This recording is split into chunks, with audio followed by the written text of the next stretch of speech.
એક નાનું એવું ગામ હતું. ગામમાં ખેડૂત અને તેની પત્ની રહેતા હતા. તેમની પરિસ્થિતિ થોડી ખરાબ હતી, પરંતુ ખેતી કરી અને પોતાનું ગુજરાન ચલાવતા હતા. તેમને 2 દીકરા નાના થયા. ભણવાની કાંઈ વ્યવસ્થા હતી નહીં, એટલે બાળકો સારી રીતે કાંઈ ભણી શકતા નહીં અને આખો દિવસ રખડ્યા કરતા હતા અને રમતો રમ્યા કરતા હતા. આ રીતે તેઓ અભણ રહી ગયા. હવે આ ખેડૂત અને તેની પત્ની એક દિવસ ખેતી કરી રહ્યા હતા. ત્યાં ઝરમર વરસાદ ચાલુ થયો અને વીજળીના કડાકા થવા લાગ્યા. એટલે ખેડૂત અને તેની પત્ની એક ઝાડ નીચે સંતાઈ ગયા. પરંતુ તેમનો કાળ તેમને ત્યાં બોલાવતો હશે, એટલે તે ઝાડ ઉપર વીજળી પડી અને બંને ત્યાં ને ત્યાં મૃત્યુ પામ્યા. હવે બંને બાળકો રાજુ અને વિજુ હતા, તે બંને એકલા થઈ ગયા, અનાથ થઈ ગયા. પરંતુ જે રાજુ મોટો હતો તે આ વિજુનું સારી રીતે ધ્યાન રાખવા લાગ્યો અને ખેતરમાં મજૂરી કરી પોતાનું ગુજરાન ચલાવવા લાગ્યા. અને આ બાજુમાં એક વૃદ્ધ ડોશીમાં રહેતા હતા. તે આ છોકરાનું ધ્યાન પણ રાખતા હતા. તે પણ એકલા હતા, એટલે આ છોકરાની સાર સંભાળ રાખતા હતા. બંને ભાઈઓ મહેનત કરી પોતાનું પેટ ભરતા.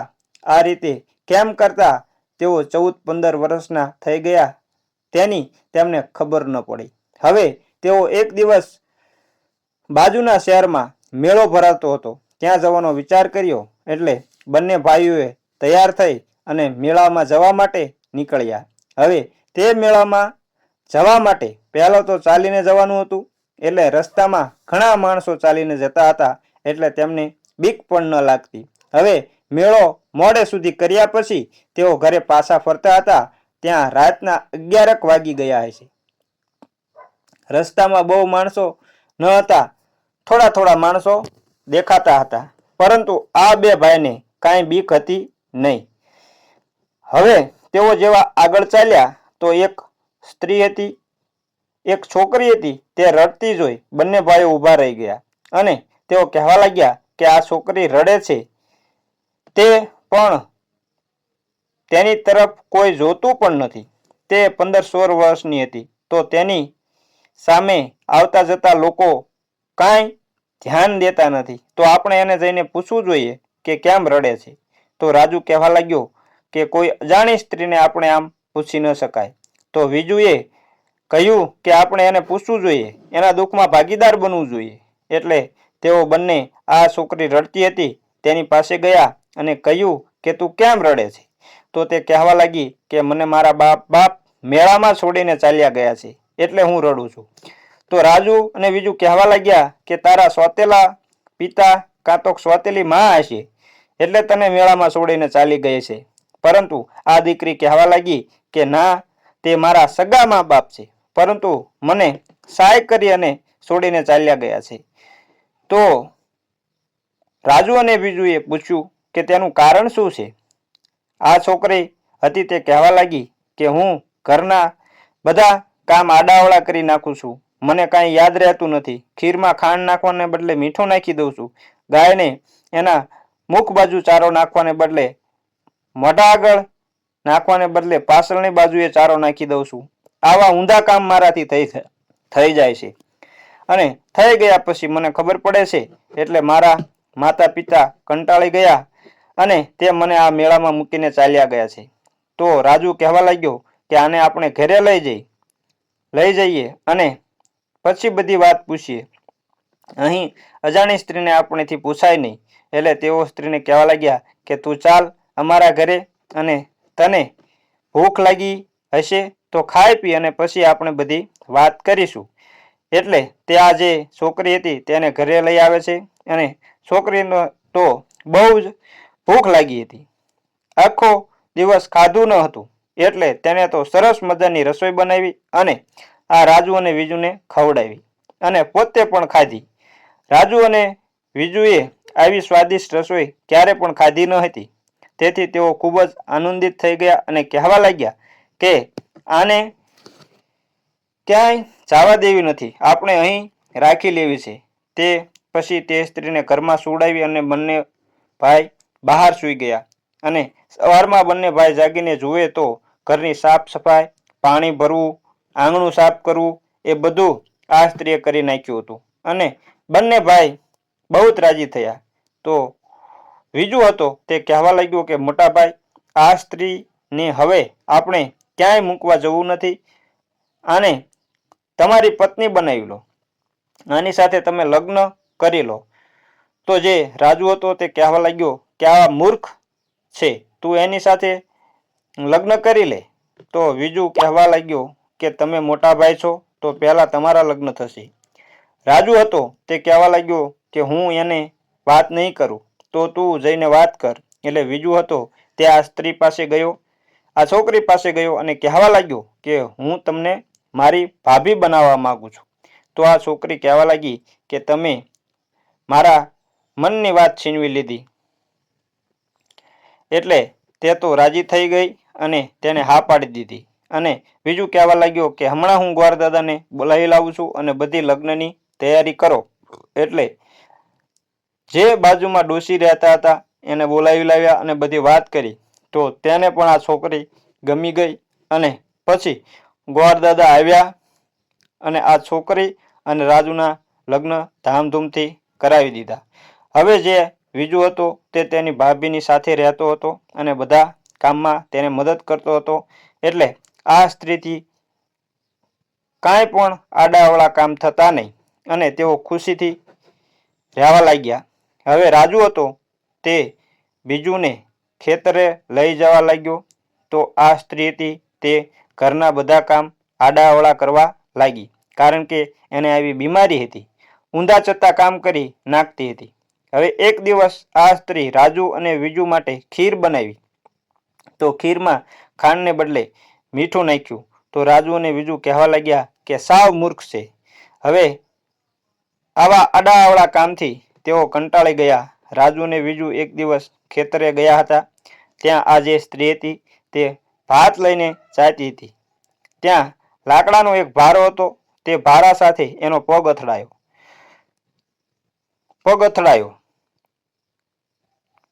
તો તેને થયું કે આ ભારાને પણ મારી સાથે આવવું છે. એટલે એણે આ લાકડાની ભારી હતી તે સાથે લીધી અને થોડી આગળ ચાલી તો એક બોરડીનું ઝાડ આવ્યું. તો તે બોરડીના ઝાડ સાથે એની સાડીનો છેડો ભરાઈ ગયો. તો તે સાડી કાઢી અને બોરડીએ મૂકી ચાલતી થઈ. તેને થયું કે આ ઝાડને સાડી પહેરવી છે એટલે મને પકડી રાખી છે. એટલે રાજુ અને વિજુએ જોયું કે ભાભી ભાટ લઈને આવતા લાગે છે, પરંતુ તેણે કાંઈ સાડી ઓઢેલી નથી. એટલે તમે તમારા માથે બાંધેલી લુંગી એને ઓઢાડી આવો. અને રાજુ તેને પોતાના માથે બાંધેલી લુંગી ઓઢાડી આવ્યો અને કહેવા લાગ્યો કે શું આ બધું લાકડાની ભારી અને સાડી ઓઢી નથી?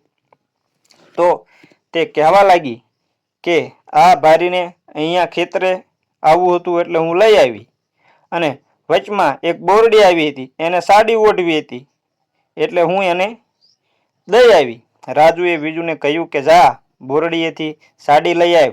હવે આ રીતે આવા કામ કરવા લાગી એટલે બંને ભાઈઓ ખૂબ જ આનાથી કંટાળી ગયા અને કહેવા લાગ્યા કે હવે આપણે આને છોડીને ક્યાંક જતા રહેવું છે, કારણ કે આમ નામ આવા આડાઅવળા કામ કરી આપણને આ મારી નાખશે. મરવા કરતાં આપણે આને સૂતી મૂકી અને ક્યાંક ચાલ્યા જઈએ. રાજુએ બીજુને કહ્યું કે તું આ એક સંદૂક છે, તેમાં આપણા કપડાં અને જે જોઈતી વસ્તુ હોય તે ભરી લઈએ. એટલે બંને ભાઈ બધી તૈયારી કરી અને રાત્રે સંદૂક લઈ સાનામાના ચાલી નીકળ્યા. ઘણે દૂર ચાલ્યા પછી રાજુને લાગ્યું કે આ સંદૂકમાં કંઈક હલચલ થાય છે. તો તેને કહ્યું કે આમાં તે શું ભર્યું છે? આમાં તો કાંઈક હલચલ થાય છે. તો તેમણે સંદૂક નીચે ઉતાર્યો અને જોયું તો રાજુની મૂર્ખ પત્ની નીકળે છે. તો બંને ડઘાઈ ગયા અને કહ્યું કે તું આમાં? તો તે સ્ત્રીએ કહ્યું કે તમે બંને ભાઈઓ વાત કરતા હતા તે મેં સાંભળી લીધી હતી અને હું સંદૂકમાં સંતાઈ ગઈ હતી. તમે મને છોડીને જતા રહેશો, પરંતુ હું તમને ક્યારેય છોડીશ નહીં. હવે અંધારું થઈ ગયું હતું એટલે રાજુ અને વિજુએ કહ્યું કે અહીં આપણે રાત રોકાઈ જઈએ અને સવારમાં ઘરે ચાલ્યા જઈશું. રાજુ કહે હું સંદૂક ઉપાડી અને થાકી ગયો છું, હું સૂઈ જાઉં છું. અને તેની પત્નીને પણ કહ્યું કે તું પણ સૂઈ જા, વિજુ આપણું ધ્યાન રાખશે. પરંતુ તેની પત્ની સૂતી નહીં. તેને થયું કે હું સૂઈ જાઉં અને આ બંને મને છોડીને ક્યાંક ચાલ્યા જશે તો, એટલે તે પણ સૂતી નહીં અને બીજું પણ જાગતો રહ્યો.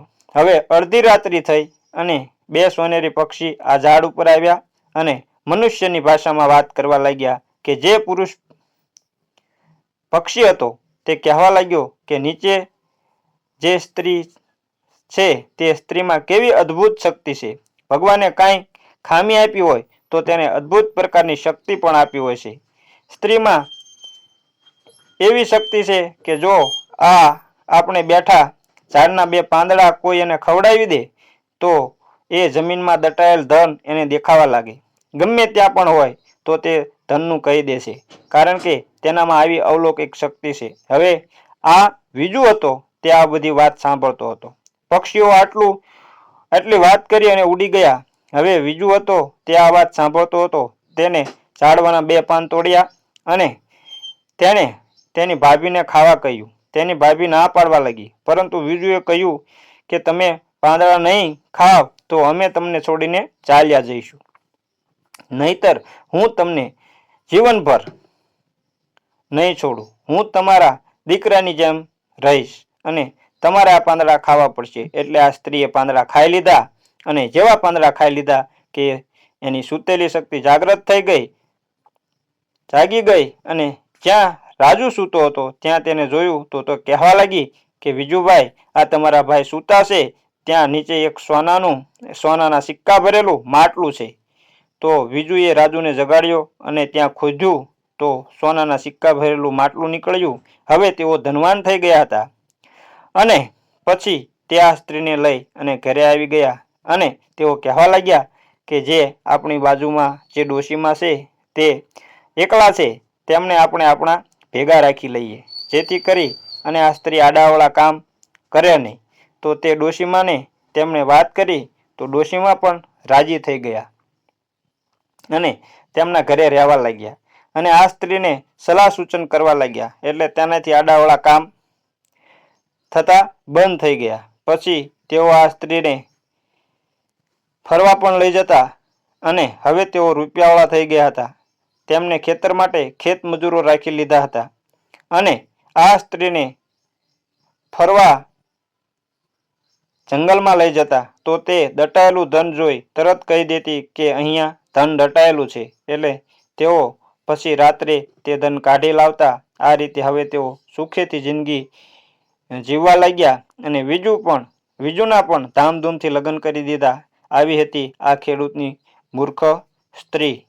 તો મિત્રો, અમારી વાર્તા જો સારી લાગી હોય તો અમારી ચેનલને લાઈક અને શેર કરજો અને કોમેન્ટમાં હર હર મહાદેવ લખવાનું ભૂલતા નહીં.